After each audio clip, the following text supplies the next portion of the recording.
아, 할 수 없네. 물이 없네, 그럼.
Good morning, everyone. My name is Bong Hee-son, working in ICLEI Korea office.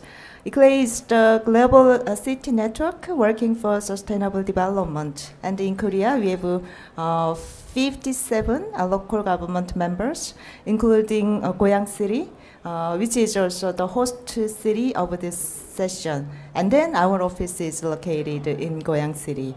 Now we will start this session to discuss about the transition to net zero cities, focusing on local actions.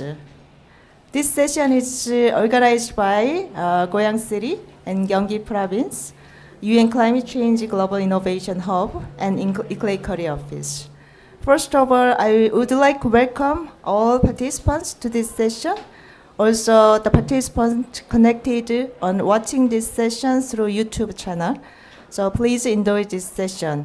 In this session, we have 4 experts and speakers to share their experience from different perspectives. So I would like to invite first speaker to share about how local governments can do the energy transition. So I would like to invite Kanak Gokhan from ICLEI World Secretariat. She is Sustainable Energy Officer. Kanak, floor is yours. Please come to the podium. So you can use this one. Okay. Thank you, Bonghi, and thanks everyone for being here. I'm honored to be able to speak and present a bit about our work at the global level about the energy transition at the local level. So I'm Kanak Gokhan, as Bonghi said. I'm an officer at the World Secretariat for ICLEI based in Bonn, Germany. A bit about ICLEI, as Bonghi said, we're a network of local governments. We work with over 2,500 local and regional governments globally on sustainable urban development. And these local governments are present across 125 countries. And So about our work, most of it on a strategic level takes place across 5 different pathways. So we have the low emissions development, the nature-based development, equitable and people-centered, resilient and circular. Now, as you can imagine, energy tends to cut across all 5 of these pathways. Now, obviously the transition to renewable energy is key for low emissions-based development. The impact of renewable energy is much lower on nature compared to fossil fuels. Renewable energy and its decentralized nature can help with equitable people-centered development by providing energy access and clean energy to traditionally underserved groups. And of course, energy is critical for providing basic services, so it helps with growing resilience. And finally, as fossil fuels are essentially a good example of our take, make, waste economic cycle, renewables tend to provide an alternative pathway that's based on renewable fuels and as such helps with circularity and circular approaches. So based on that, ICLEI last year released its sustainable energy position, where it served as a sort of guiding principle for our work on energy. And essentially it involved a definition of sustainable energy where we aim to meet our generation's needs while keeping enough for the next generation. And the way we do this, we consider that such an energy system must be based on renewable energy while also keeping in mind its impact on nature, society, and the specific context of the region. Taking that to the next level, one of our work streams involves 100% renewable energy cities and regions. So here we take it to the logical goal, which is meeting all energy needs in a territory using renewable energy.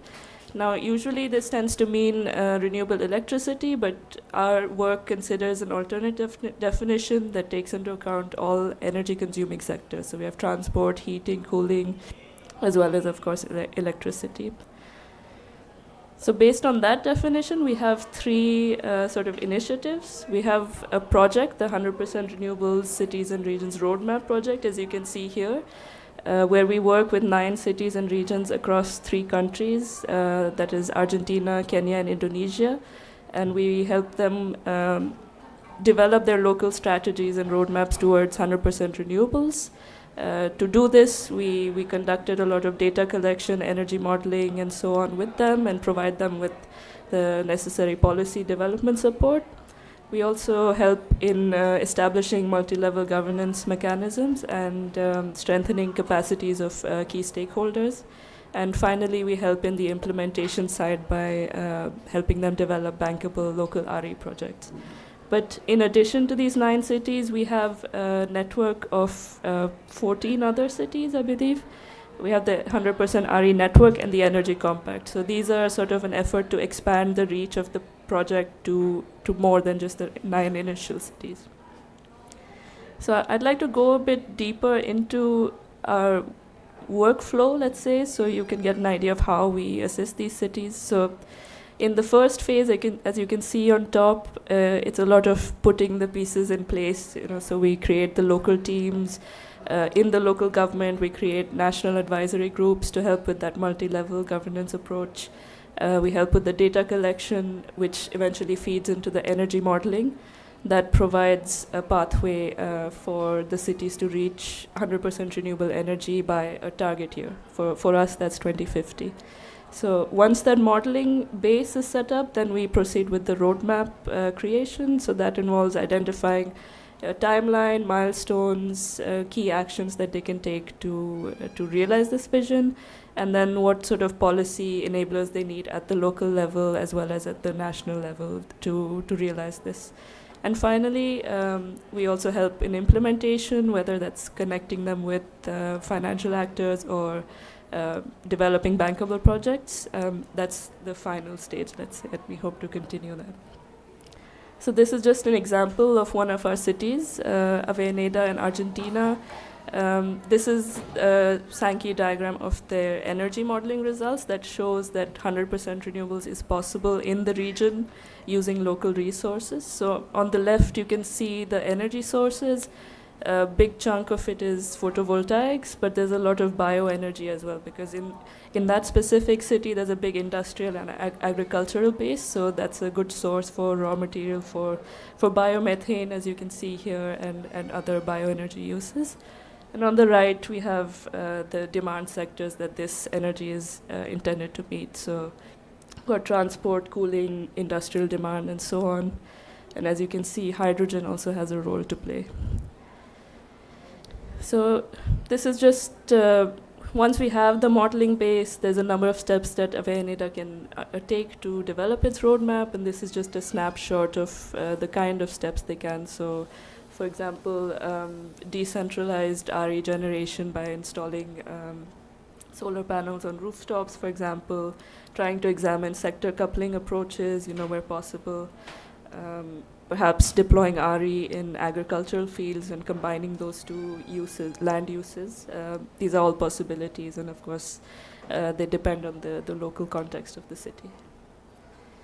So, yeah, a bit about the 100 RE network and compact. As I mentioned, we aim to expand this sort of support offer to cities beyond the 100 RE roadmap project.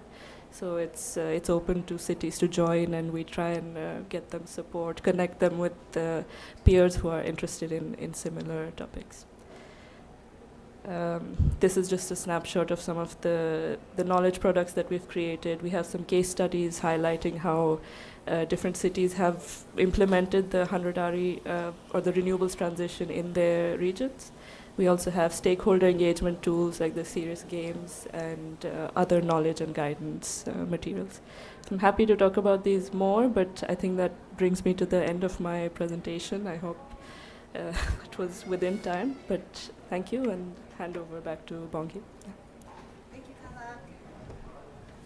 Thank you very much for introducing sustainable energy and renewable energy project conducted by ICLEI. Actually, energy transition is one of the most important factors for local governments to achieve net zero cities, but also it's very challenging. So that's why ICLEI is working on this field. So if local government needs any help, you can rely on ICLEI's different project. Now I would like to invite the second speaker, Jim Miba from Energy and Climate Policy Institute. She is discussing about local policies, kind of what kind of policies local government need to implement to achieve carbon neutrality goal, especially focusing on Korean local governments. Jimmy Park, please come to the stage. Floor is yours. Thank you, Fongi, and thank you for all. And good morning. And I am Jimmy Park from Energy Climate Policy Institute for Just Transition from South Korea. Today, I'm going to share about the climate action, especially powered by local governments in South Korea.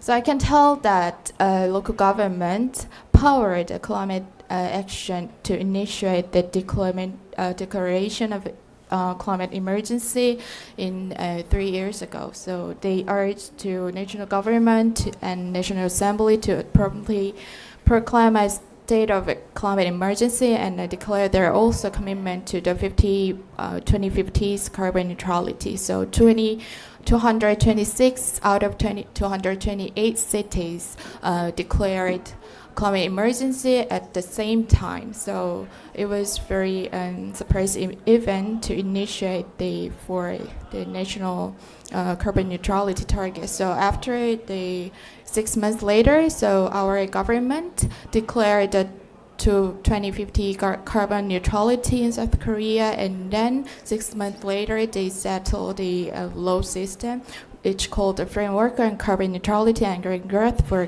Climate Crisis Response. So we call it Carbon Neutrality Act. So from the local government perspective, there is two meaningful points. The first one is our national government put the 2030 national climate target into the law.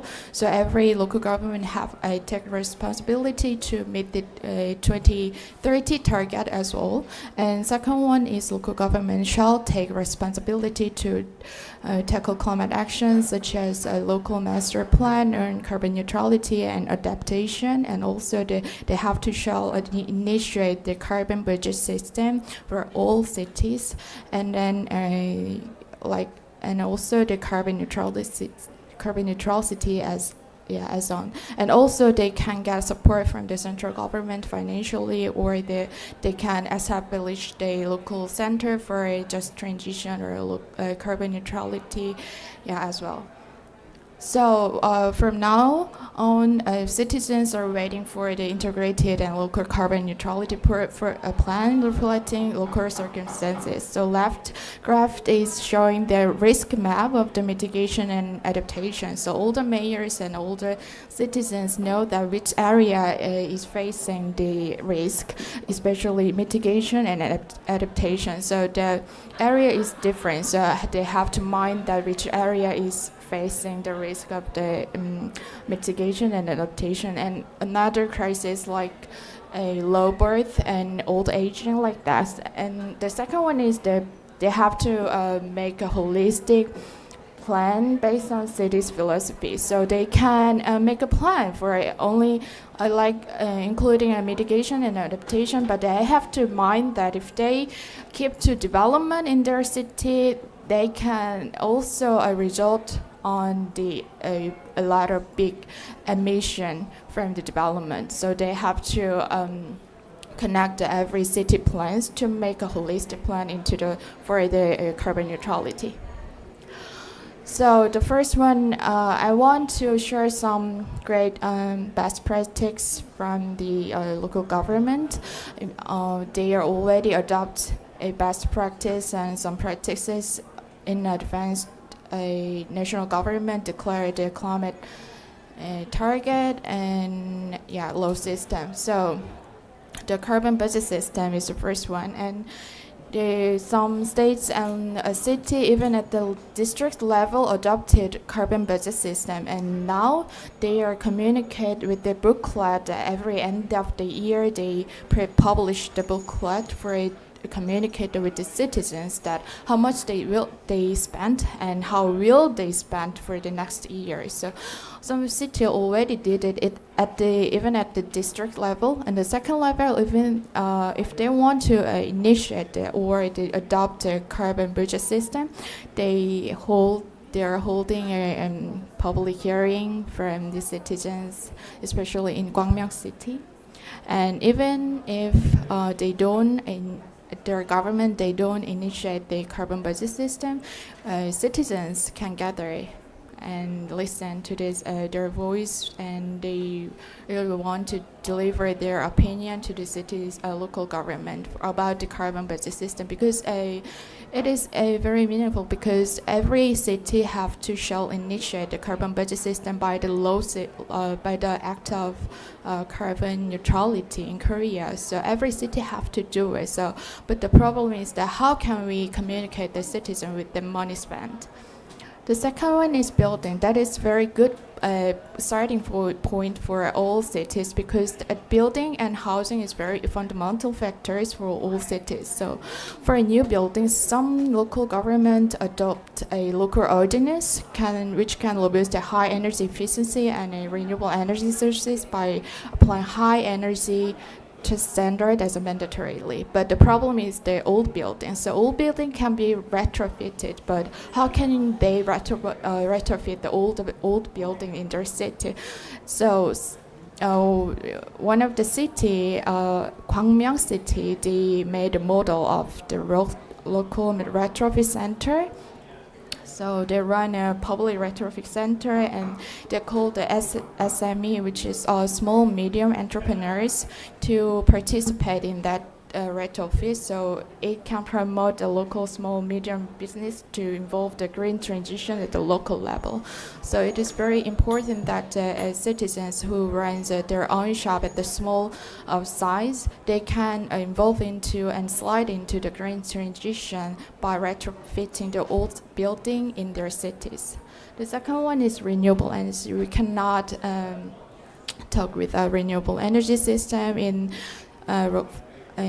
local government's climate action. So I want to point out that we have to make it with the energy system with the green economy. It is not time to only expand the renewable energy sources, but the important thing is that we have to make with the partnership with the public sector to find more area, because city has a very limited area to input renewable sources in their building or in some public areas. So Gyeonggi Energy Cooperative have built a partnership with the public sector to build the solar panels. So, and also they are they're not only contributing expanding the solar energy, they're also contributing to create a localized green job based on the renewable energy life cycle. I mean, from the consultation and planning and construction, maintenance, repairing, upcycle sector, they can be all linked to the creation of the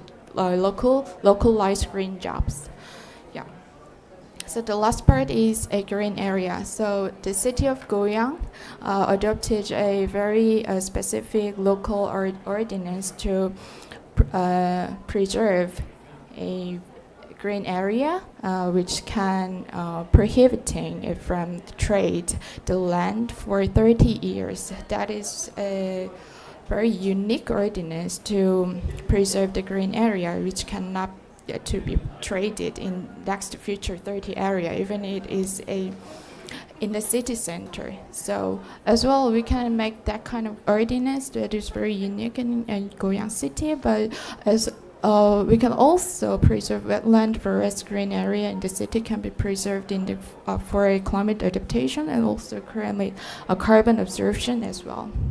So the point is that I've shared some cases from the local government, but I can tell that solutions already exist, but the various practices were already produced by the local government. But I want to tell that time is for rapid action. So we all know that national government also have a 2050 national target, but the more important thing is 2030 national target, which is a 40 mitigation compared to 2018 level by 2030. So it will be get more responsibility for the local governments. So they have to take a speed of the action and more inclusive actions. So they can choose where. The important thing is with the limited resource and really limited money, they have to put limited resources, the money to take a climate action. So I think the carbon budget system that all cities have adopted by law, it can be the very good starting point. So they have to make an unequal climate invest for equal for all in the cities. The last part is that they have to make local plan on carbon neutrality should be integrated, especially on the cities development plans. So they have to limit the emission of the carbon from the keeping to develop the cities bigger and bigger. So they have to think about the localized green economy. So yeah, thank you for hearing my presentation. I want to talk in deeper in the discussion time. Thank you. Thank you, Jimmy. Thank you very much for your very comprehensive presentation. Actually, Korean local governments are leading the way because they already announced 2050 carbon neutrality goal altogether. So this is the first time in the world. And then they are leading the action, but still they are also facing a lot of challenges. So she suggested four different things for Korean local government. The first one is carbon budget system, and second is building retrofit project. And then also we need to improve renewable energy system. Also, we need to extend the green area. And she also mentioned the good example of Goyang City, of the host city of this session. Now, I'm going to move to the third presenter. The Dr. Masamba Tioe. He is from UN Climate Change Global Innovation Hub. So he will be introducing what is the UN Climate Change Global Innovation Hub is. I will invite Dr. Masamba to the stage.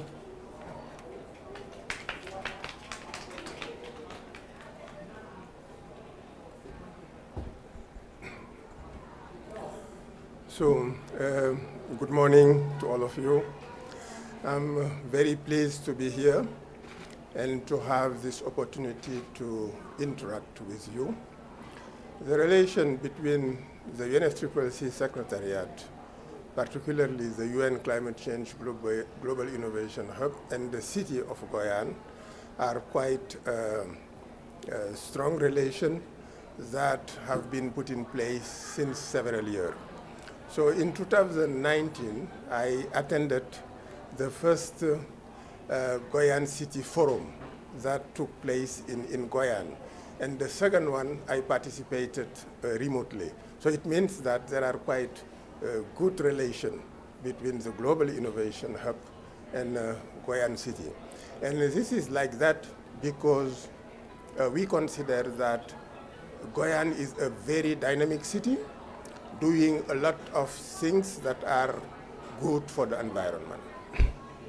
Now, I will try to present to you the Global Innovation Hub, what we are doing, and why for us this is important to establish relation with cities like Goyan. The Global Innovation Hub was established in 2021 at the COP in Glasgow. We have a one-fold vision, which is how can we mobilize innovation to serve the many people and the planet. And we have a twofold mission. The first component is how can we contribute in accelerating and upscaling the deployment of existing solution. But what I mean by solution is not just innovative technology. Yes, it's innovative technology because it is playing a very important role, but it is also about innovative policy instrument, innovative financial instrument, innovative business model, innovative cooperative approach, new pattern of collaboration, but also innovative product from the culture and creative industry to facilitate the adoption of the innovative solution. So first component, how can we contribute in accelerating and upscaling existing solutions? Second component, how can we support the acceleration of the missing solution? So the first is on existing solution. The second is on the development of missing solution. And we have a threefold core value. And they are articulated around three key concepts: caring, sharing, and daring. Caring because we consider that if we want to innovate for climate and sustainability, we need to genuinely care for the needs and well-being of the many people and of the planet. Second, sharing. Climate and sustainability innovation require radical collaboration. Collaboration among nations, collaboration between national government and local authorities, collaboration between the private, the public sector, and philanthropy. So it's about sharing solutions, sharing knowledge. This is why the Global Innovation Hub is supporting strongly open source. Knowledge should not be hidden behind wall cost. We need to share the knowledge so that all the people around the world can benefit from it, so that we can mobilize all the expertise around the world. And we want to develop the mindset of solution provider. It's not sufficient for entities to focus on solving their own problem. That's not leadership. Instead, what we are promoting is that entities, including cities, develop solutions that they can export and that can be used by other entities. This is about sharing. And then the last component is about daring. Daring is very important because this is what facilitates innovation. Most of the time, when we are setting goal and target, we are setting the goal and the target based on our perception of what is possible. We are looking for the policies that is already available, the technologies that are already available and accessible to us, and on the basis of that, we set our goal. And why are we doing that? This is because we want to be credible. Because most of the time when you set goal, the first question that is asked to you is how will you achieve your goal? So, and if you say, I do not know, people will say you are not credible. And this is why most of the time people are setting goals based on their perception of what is possible. But that's not the right thing. We need to set goal and target based on what is needed, not based on what is possible. And the gap between what is needed and what is possible is precisely the driver of innovation. If we do not do that, if we do not have this moonshot way of thinking, we are stuck in a vicious circle. Because those that are setting goal and target will set their goal and target based on what is possible, because they will say, oh, if I do not do it, I will not be credible. But those that are developing solutions, they will not develop the transformative solutions that are needed. And why is it like that? Because they will not have a demand. Because this is the goal and target that are set by the policymakers and the corporate that can be translated into demand for climate and sustainability solutions. This is why for us, these three concepts, caring, sharing, and daring, are extremely important. Now, what the Global Innovation Hub is doing. So I talk about two elements in our mission to contribute in accelerating and upscaling the deployment of solutions. How will we do that? We are building a digital platform where we will install a database of demand for climate and sustainability solution.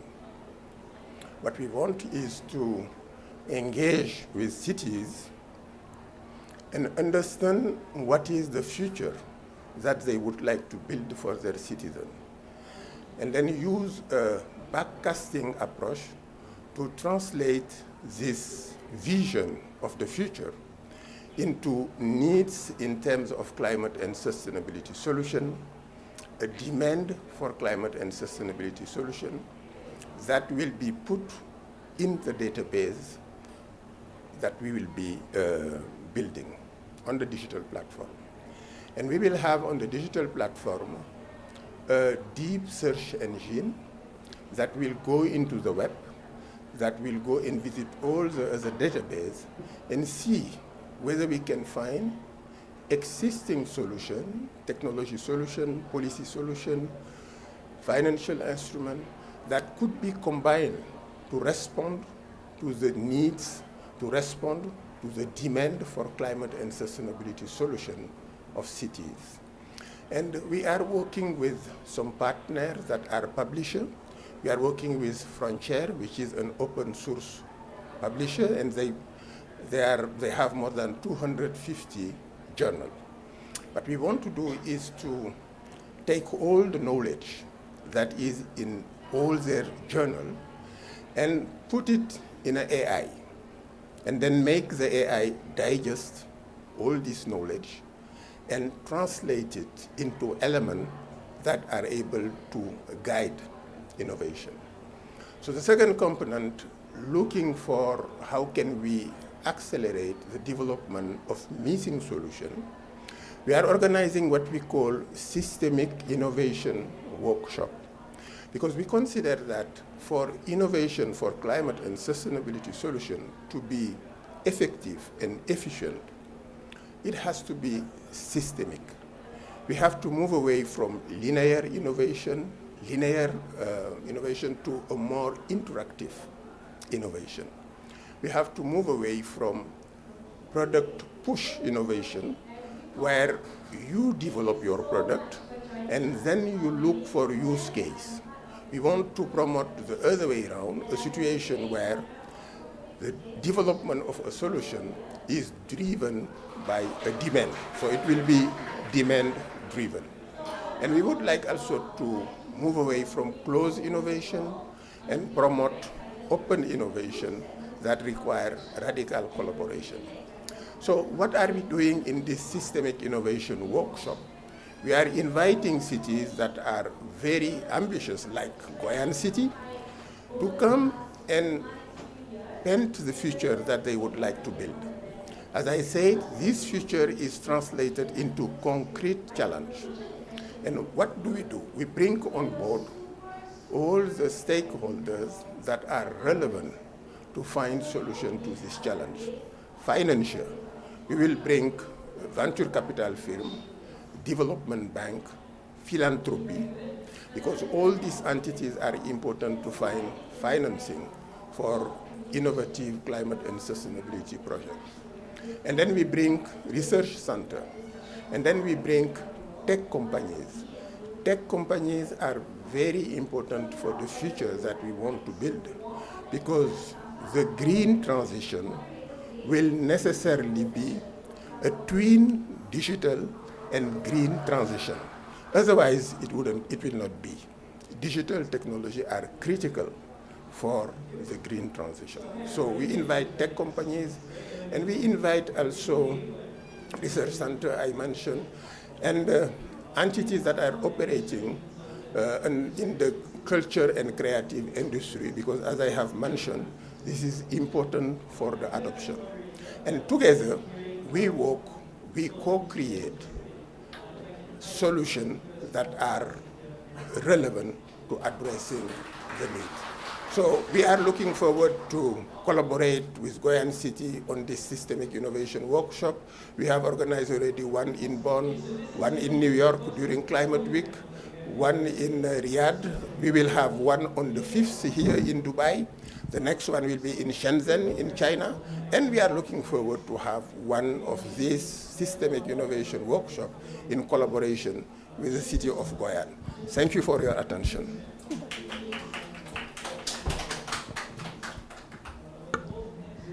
Thank you very much for your impressive speech.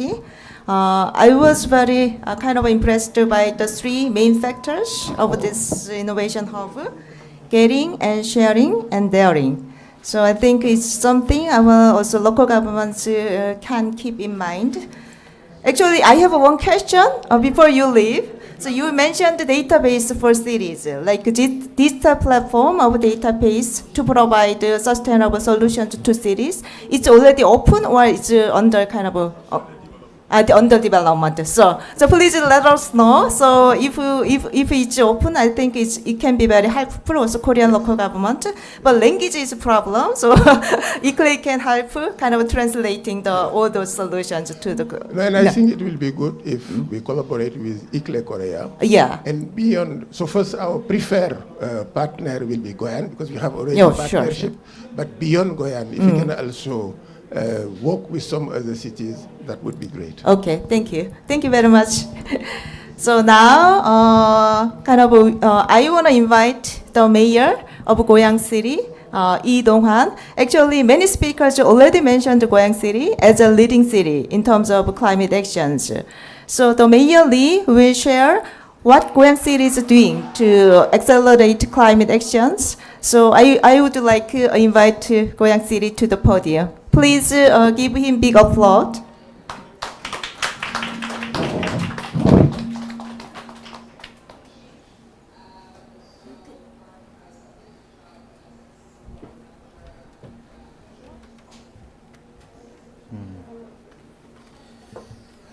Good morning. I am Mayor Dong-han Lee from Goyang Special City. It's nice to meet you.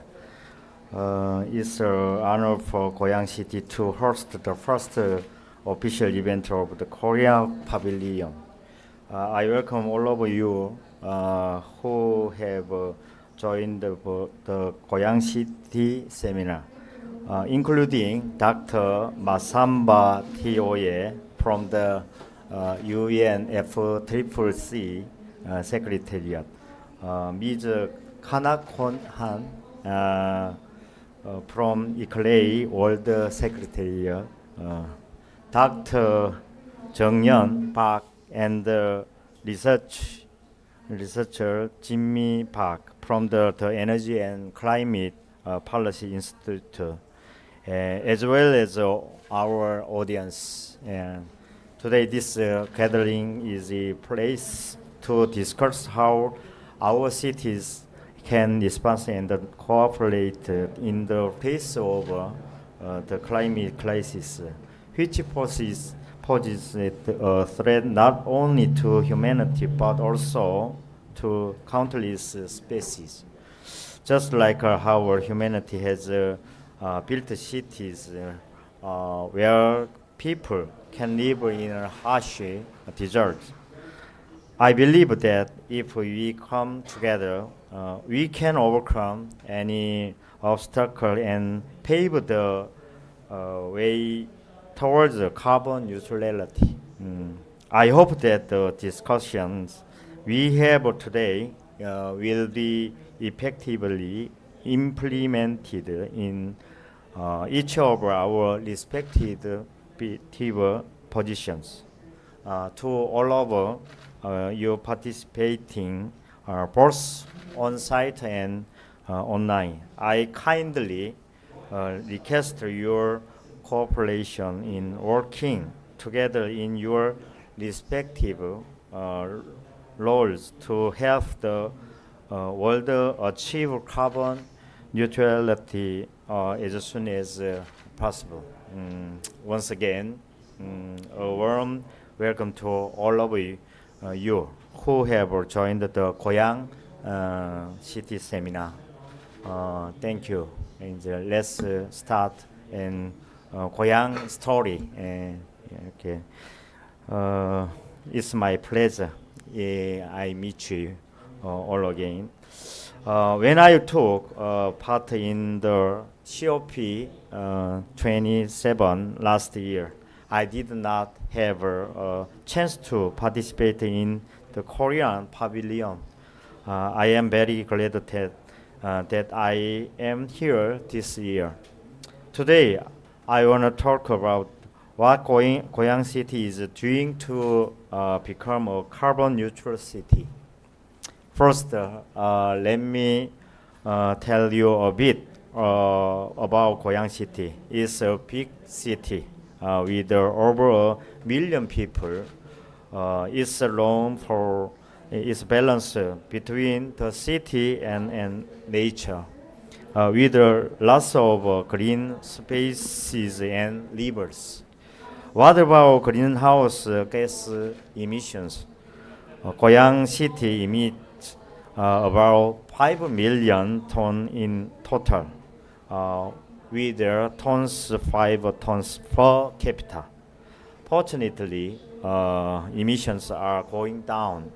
When we look close, buildings are responsible for 60% and the transportation for 30% of emissions. So, we needed to find a solution for both areas. Last year, Goyang City conducted a life cycle analysis of GHG emissions project from public buildings. The purpose of the project was to analyze our city's features with major indirect emissions and development countermeasures. So we chose Ilsan West District Office and collected the data from 2019 to 2021. The research showed that buildings emit about 740 tons of gases each year, and the per capita emissions for 2.7 tons. The sources of emissions are energy and transportation. Per capita emissions are about half of our city's average. Buildings mainly use energy for heating and lighting. So we knew we had to make them more energy efficient. In transportation, our employees use public transportation a lot, and we appreciate that, but we noticed that many citizens prefer using their cars. So we made a plan to reduce emissions. We focused on using cleaner energy, making buildings more energy efficient, changing how we get around, and encouraging people to use public transportation. We increased the renewable energy and used different types of energy sources, not just one. Biomass, for example, helped create value by selling gas to a heating company. We also worked on making all the buildings more energy efficient, like changing windows. People, we happy with the changes, especially those living in old buildings. For transportation, we decided to replace local buses with EVs by 2025 and add more EVs and charging stations. We also made 431 kilometers of bike lanes and increased the people to work and cycle with citywide bicycle insurance. To get more people on public transportation, we introduced alter transportation cards and gave rewards for walking and cycling. Many people signed up, and we expect even more in the future. We also started a DRT system for areas with limited public transportation. It automatically plans the best route and offers discounts for using public transportation. Thank you to all these efforts. We reached 92% of our emissions reduction target last year and received a good rating in the CDP assessment this year. I hope you will keep an eye on us as we strive for a better future. Thank you.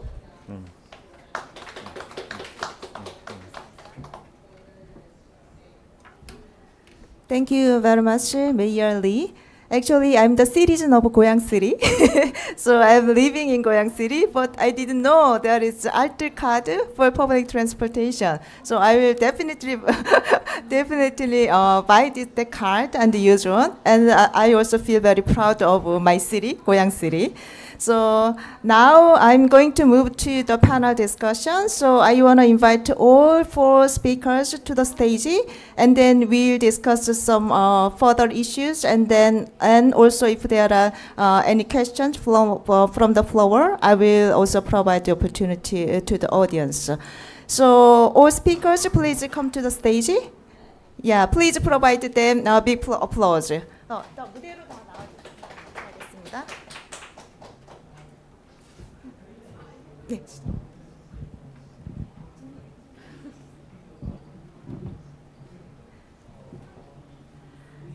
So now we we heard 4 different presentations. So one is the UN's Innovation Hub initiative, and the other one is ICLEI's work for the renewable energy. And then we also heard about what Goyang is doing for the climate actions. And then also we have we recent also snapshot of Korean local governments. So if you have any question to 4 speakers, please raise your hand. I guess their presentations are quite clear, so there is no question to the speakers. So if there is no question, actually I have some questions to you. So actually the 4 speakers, all speakers, they mentioned the importance of collaboration and partnership with different stakeholders. They provided quite many solutions. Jimmy also mentions solutions are already existing.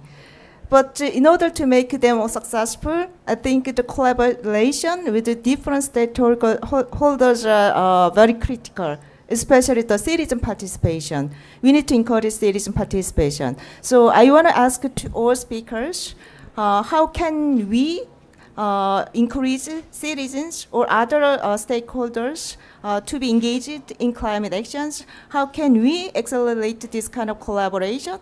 And then if you know any good example for local governments to make a really good partnership, please introduce your examples to the audience. So maybe Dr. Masamba, you can go first. Thank you. I think I fully agree with you that if we want to have an impact that is sustainable, we need to have local authorities, cities being fully involved in climate action. And also we need to have individual citizens being engaged and involved. Now, one of the key drivers to make individual citizens be involved is to be able to empower them so that they get information to take informed decision. So one of the things that, in my view, could be extremely useful is to put in place a framework that enable citizens to have the carbon footprint of the product and activities that they are undertaking, so that they can take informed decision and say, okay, I want to contribute to sustainability. I will not buy product A because the carbon footprint is too high. I prefer to buy product B. And sometimes citizens are happy to pay a premium and contribute in creating a market demand for green product and services. Now, to enhance the participation of cities, I think we need to have more integration between the longer-term low-emission development strategy at the national level and the cities' action plan. Cities need to be involved in the development of the longer-term low-emission development strategy. Because what I strongly believe is, while it is important to develop this strategy at the national level, the implementation of this strategy will actually happen at the local level. So it means that the involvement of cities is a very critical factor. Now, example of collaboration that, in my view, has been successful, it's between cities and some corporate. So within the Global Innovation Hub, we had one city coming to us and saying, our big problem is heating. We need energy for heating. And one of the things that could help a lot is to be able to have an integrated approach of energy system. In the room, there was some tech companies, and this is why these systemic innovation workshops are important. And when we discuss with them, they say, look, we have data centers that are consuming a lot of power and are transforming this power into heat that is just released to the atmosphere. Why don't we think about distributed data center? Instead of having one big data center, you have small data centers that are integrated with systems that can use the heat that they are releasing to produce something that is useful. So one of the solutions that we have decided to explore is to have this decentralized data center being put in hotel, integrated in hotel, so that the heat that they are releasing is recovered to produce warm water for the hotel. Okay, thank you very much. Dr. Masamba suggested several good ideas. He also mentions it's important the empowerment of citizens, so we need to provide enough information. And then he also suggested we can also use carbon footprint for individual citizens. So based on this footprint, they can make the more kind of how can I say climate positive decisions. Also, he provided a really good example how to make partnership between local government and then the business in terms of local heating system. So you can use the heat from the data center, and then you can utilize this heat for the local heating district, the system. I think that's a really good example. So now I want to move to the Jimmy Park, researcher. She she provided a comprehensive presentation about all those Korean local government situation. I think she knows very good examples also about this kind of citizen participation. Please share your thoughts and good examples with us. Thank you. I already mentioned. Okay, thank you. I've already mentioned that solutions already exist. So there is many options to citizens to be gathered for the local authority and for their local climate targets. But I believe that a green economy can be the effective way to people gathered because everybody has their own interest in their cities. So for example, Gyeonggi energy cooperatives can be the very good example for it. So they made a cooperation, and under their cooperation, every local district has their own cooperative. So they gather together under the name of the Gyeonggi Energy Cooperatives.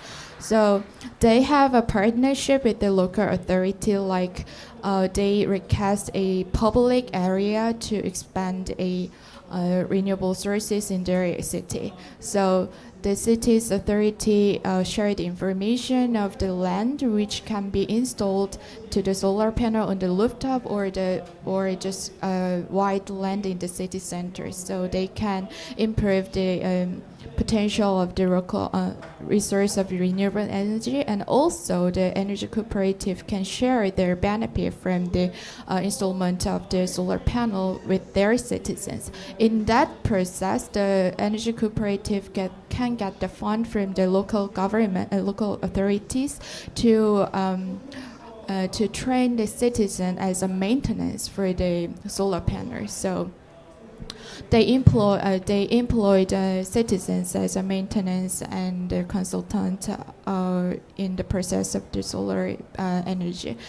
And Gwangmyeong, local retrofit center can be also another good example because they collect a very small to the medium size of entrepreneur for the retrofit in their area, so they can enroll their shop's information to the pool for the retrofit for old buildings. So everything can be connected by their interest to make a green economy in their cities. So it means that people can be involved by the gathering a committee on carbon neutrality, but I think the green economy can be the more effective because everybody has their own interests and their own,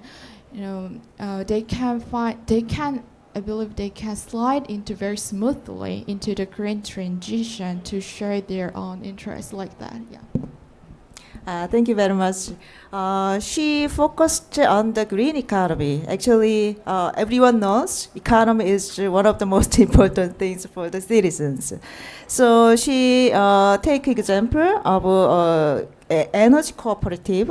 Actually, in Korea, especially Gyeonggi province, there are many energy cooperative to try to share the profits from the renewable energy installation to the citizens. I think this can be really good model also in Korea and also other countries to enhance renewable energy based on the participation of citizens. So now I'm going to move to the energy part. So Kana, so you can share some examples how local governments are working together with the citizens to promote the energy transition in their cities. Yeah, sure. Thanks for the question, Bongi. So I can speak perhaps from our examples in the 100 RE project where, we've been involved with the local governments from the start of the process. So they've been involved in the data collection, the roadmap development, and so on. And naturally, as representatives of cities, and they showcase their citizens' priorities when it comes to the planning process and to identify the actions that are really key. So, for example, in Kisumu County, Kenya, clean cooking is a very critical area that they want to focus on, given that a lot of the population still uses traditional cooking methods, which creates issues with indoor pollution and health and so on. So that was for the roadmap process, identifying clean cooking measures was really priority for them. Lighting as well is an issue. For example, they use the use of kerosene lamps is quite common in the region. So the local government outlined that it's a priority for them to replace these kerosene lamps with solar powered lamps to address the pollution issue. So because we're dealing with such a the local level of government, it's natural that the interests of their communities are represented. They have a much better idea of the the priorities, the challenges that their communities face. We also trial different innovative methods. So in the roadmap planning process, for example, we've used this methodology of serious games, which is it's more interactive, more fun than a traditional workshop pattern, and we found it's quite useful for such a complicated planning process like the energy transition. So you get representatives from the local government, national government, citizens organizations together, and they collectively sort of develop a simulated strategy, and then through this dialogue you come up with different challenges that you might encounter in implementation. So that's another way, bringing together local governments and citizens, but in a way that's perhaps a little more interactive than traditional ways. So I think that would be it. Yeah. Yeah, thank you very much. I think she touched upon very important fact. We need to understand the local context, and also based on the local context, we need to decide the priorities. What kind of priority we need to put first, and then we need to persuade. That way, we can persuade our citizens to be involved in the local climate actions. Now I'm going to move to the Mayor Dong-Hwan Lee to share about his thought how to kind of accelerate to promote cooperation with different stakeholders, also citizen participation. 이동환, so I will provide consecutive translation for his speech. 이동환 시장님, 이제 마지막으로 질문을 드리겠는데요. 시장님 입장에서 어떻게 하면은 시민 참여라든가 아니면 다양한 이해 당사자들과의 협력 이런 것들을 어떤 방법으로 좀 촉진시킬 수 있는지 시정 경험에서 나온 것들을 조금 저희랑 공유해 주시면 감사하겠습니다. 그리고 좀 짧게 해주시면 제가 좀 통역하기가 쉬우니까 조금 짧게 좀 부탁드리겠습니다. 그러니까 짧게 나눠서 말씀해 주시면 감사하겠습니다. 너무 반갑습니다. 어떻게 보면 이런 자리에서 이런 세계적으로 아마 도시에서는 다 고민할 수 있는 여건이라고 생각이 드는데 사실 시민 참여하는 과정에 우리가 탄소 중립, 기후 변화에 대응하기 위해서 고민은 다른 어떤 도시도 뭐 비슷하다고 생각이 들 거라고 봅니다. 특히 시민들이 참여한다는 것 자체는 제도적으로 아무리 많이 만들어져서 그걸 하더라도 그걸 함께 할 수 있는 여건을 마련한다는 건 참 힘든 과정이라고 생각이 듭니다. 특히 우리가 얘기하는 저 통역 먼저 할게요. 예, 통역. So thank you for coming, and I'm very pleased to be here.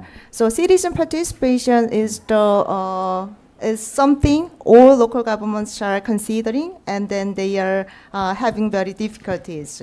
So local governments are trying to find out all those different solutions to engage citizens in their climate actions.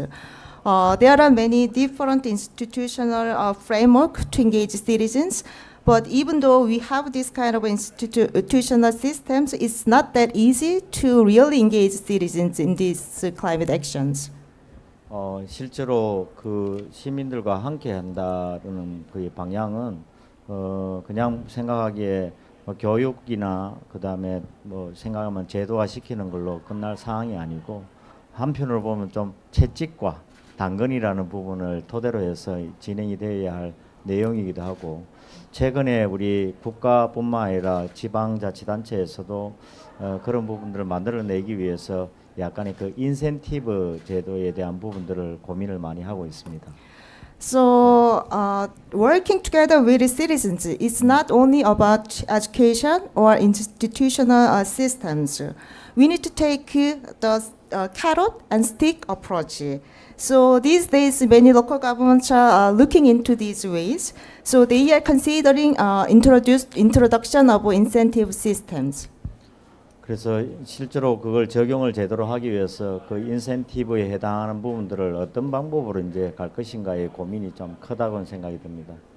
특히 그 쓰레기를 자원하는 그 과정에서 어떤 면에서는 우리가 얘기하는 그 쓰레기 자체를 아예 없애는 방법, 줄이는 방법, 그걸 고민하는데 그게 이제 분리수거라고 얘기를 많이 합니다만 분리수거도 이제는 많이 정착이 되었죠. 근데 아직도 이제 농촌 지역에는 그런 부분들을 하기엔 좀 한계가 있습니다만 이제 새롭게 방법을 적용한다면 분리수거가 그만큼 우리 최근의 기후 변화에 대한 부분들이 심각하다는 것을 인식을 할 수 있도록 여건 속에서 이루어질 수 있도록 만들어가는 것이 필요하다고 봅니다. So we can think about many different types of incentive systems, but the main focus is how to apply these incentive systems. So I wanna take some example related to waste management. So we can take approach in terms of reducing and getting rid of all those waste. So in Korea, we have very good waste separate system. So many citizens already know this one. So they are doing very good,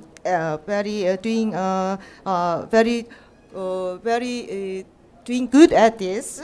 But I think the important thing is they are doing this separate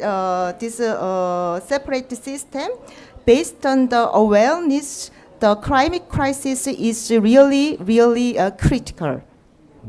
그래서 분리수거하는 것 자체를 본인이 함으로써 그게 하나의 포인트로 적용이 돼서 활용이 가능하도록 만들 수 있는 방법도 강구를 해보고, 그리고 분리수거 자체를 좀 제대로 한 번에 할 수 있는 구도도 필요합니다. 우리가 뭐 대표적인 예로서 페트병 같은 경우에는 거기에 종류가 한 3가지가 재료로 만들어져 있어서 각각이 분리한다는 분리의 절차가 굉장히 번거로운데, 그걸 한 번에 그 분리수거 될 수 있도록 원샷으로 분리수거하는 방법도 강구해서 이 시민들하고 편리함과 같이 쉽게 할 수 있는 방법에 대한 부분들을 고민하는 것이 필요한 사항입니다. Based on the clear awareness on the climate crisis, citizen can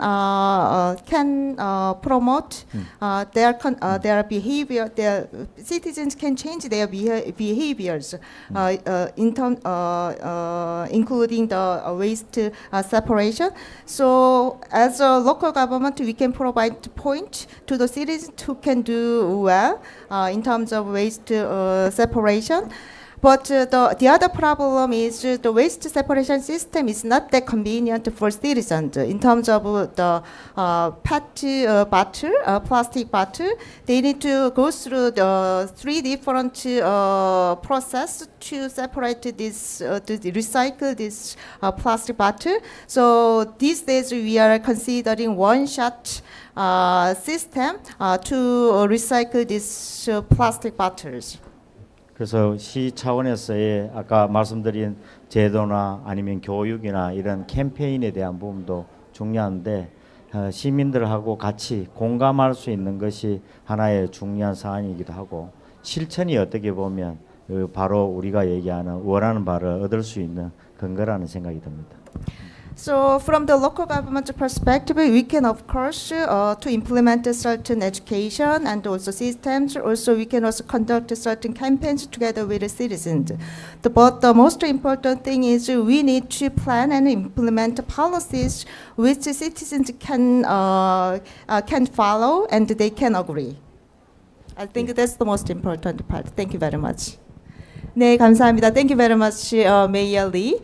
So now at this point, I also want to ask our audience if you have any questions to our distinguished speakers. Yes.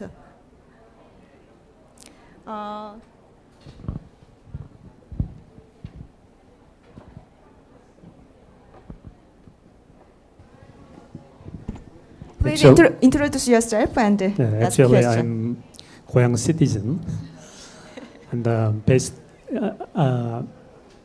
I'm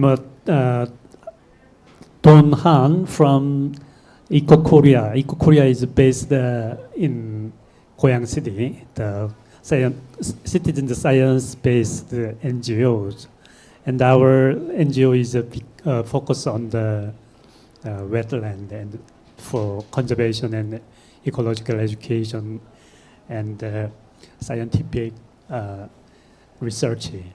So actually, I have our NGO's message from about urban wetland and city, because it is the good, excellent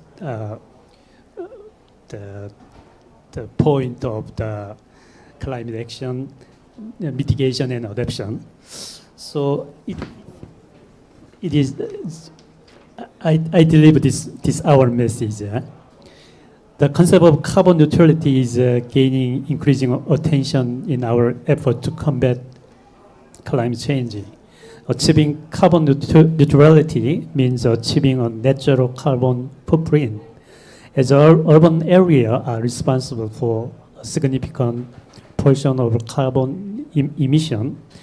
So finding sustainable solution within city limit is crucial.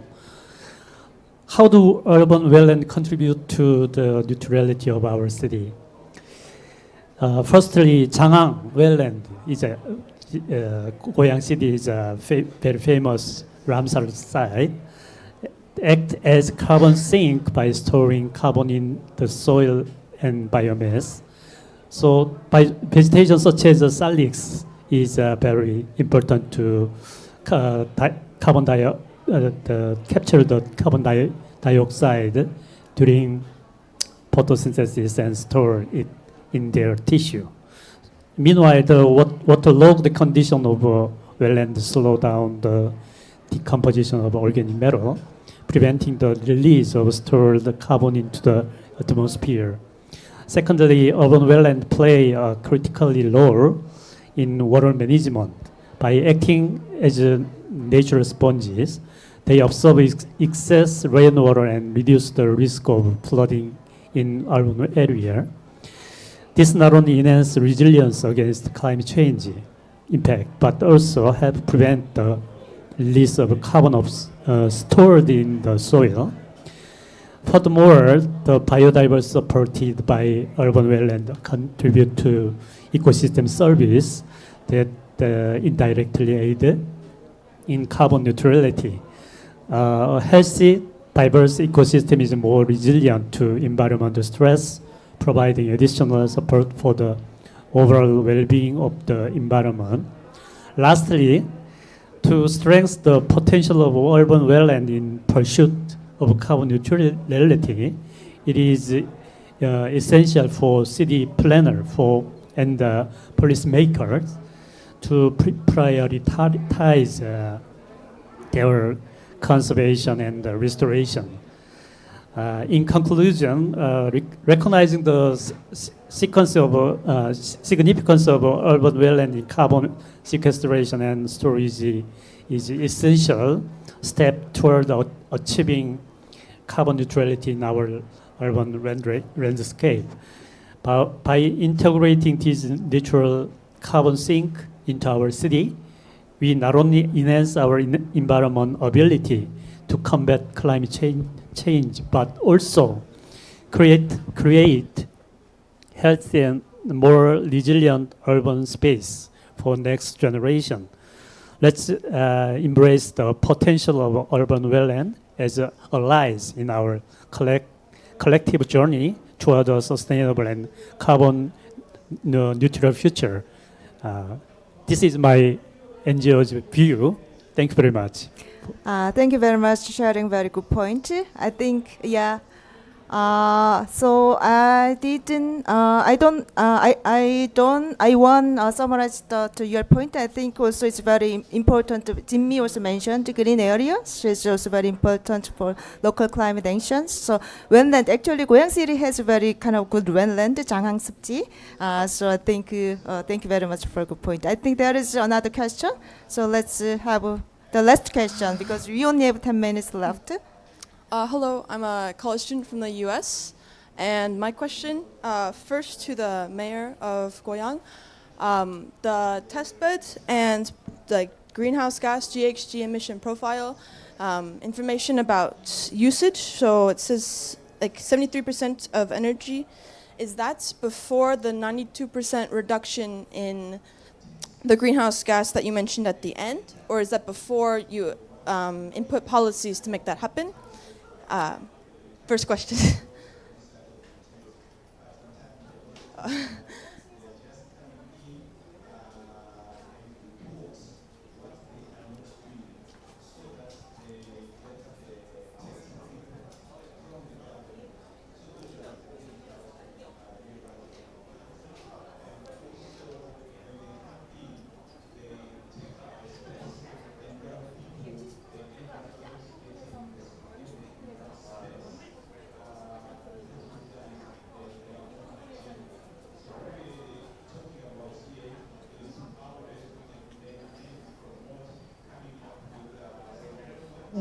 실무적인 내용의 부분인데 실제로 감축 목표를 달성하기 위한 목표를 정해놓고 그 목표의 92%를 달성했다는 의미이고 지금 아마 70%는 거기에 건축물에 있어서의 원래 이제 그 건축물이 갖고 있는 특성을 감안해서 그거는 목표의 개념하고는 좀 다르게 실제적으로 그렇게 감축에 원래 그 진행되는 거에 있어서의 감축된 비율을 얘기하는 의미이기 때문에 목표하고 실제로 현재 진행되는 과정에서의 그 저기 감축했는 내용하고는 조금 분야별로 내용이기 때문에 다르다고 볼 수 있습니다.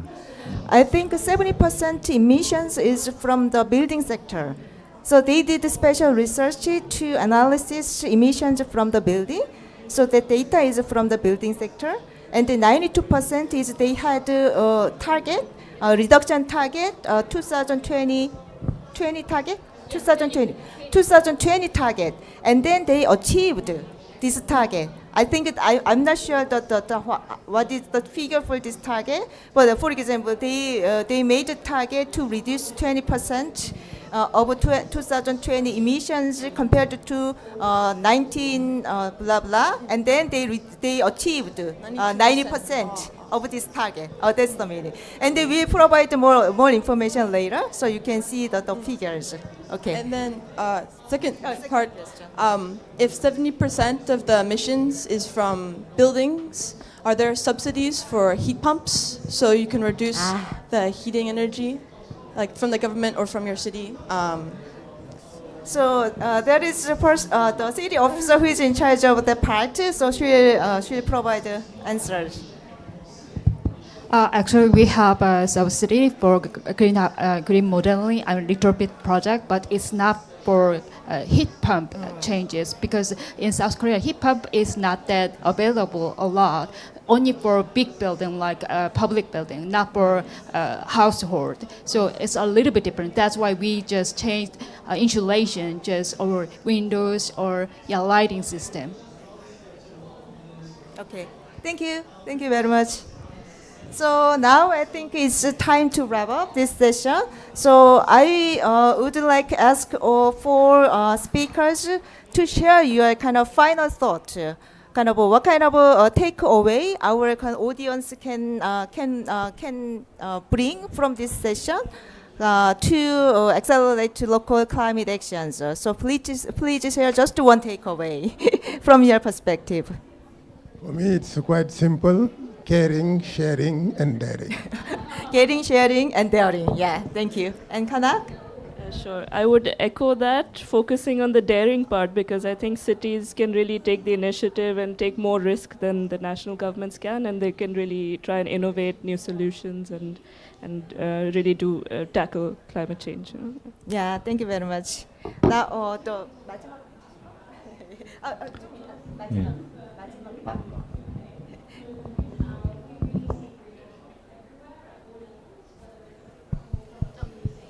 So I'd like to emphasize that we have to decide to where to put our limited resources and money to the top priority. And the second one is there a city to want to take a climate action? They have to focus on just one thing that they can make best. One thing can make enough to draw another one thing best practice.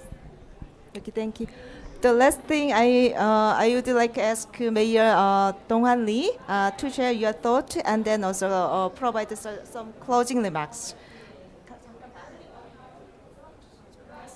오늘 여기에 그 COP28에 같이 참여하는 과정에서 다른 어떤 것보다 세계가 나가야 할 방향의 고민을 우리 여기 고향 세미나에서 같이 함께 하게 돼서 너무 감사하다는 말씀도 드리고 우리 전 세계가 같이 이제 고민해야 할 내용을 도시 차원에서의 고민을 우리 고향 세미나에서 같이 함께 논의했다는 데서 의미를 있는 것 같습니다.